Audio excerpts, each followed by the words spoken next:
तो का हाल बा भाई लोग, लागता नु कि फरिश्ता मूवी केजीएफ अब बाहुबली के भी रिकॉर्ड तोड़ दी। काहे मारता रहो।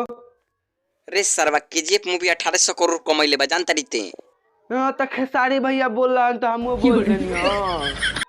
हाँ तो नहीं का विश्वास तो देख लो, खेसारी भैया अपन मुँह से कर ले बना नहीं मार देता लोग के उस के ये प्यार मिल गई ना, ज्यादा ना, ज्यादा से ज्यादा 4 सप्ताह ये प्यार और आशीर्वाद रहो सबके।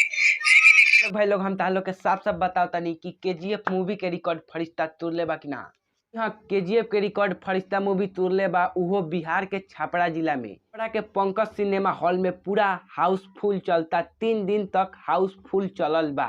फिर तालो के झूठ लगता तो हमारी वाला बतिया हई मैडमो कहतारी देख लो। फिल्म बिहार के छपरा में केजीएफ से ज्यादा कमाई की है। साथ ही बलिया में भी इस फिल्म का अच्छा खासा कलेक्शन रहा है और तो और इस फिल्म की वजह से मोतिहारी, सीतामढ़ी, छपरा में हाउसफुल रहा है।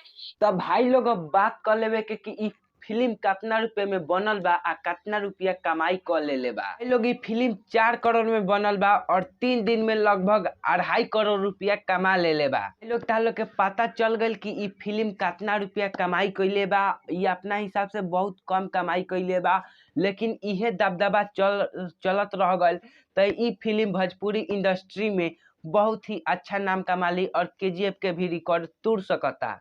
रिश्ता में भी तार लोग के भी बहुत बढ़िया लगल। खेसारी लाल के तू लोग बिग फैन लोग तो वीडियो के लाइक चैनल के सब्सक्राइब कर लोग। Tata bye by.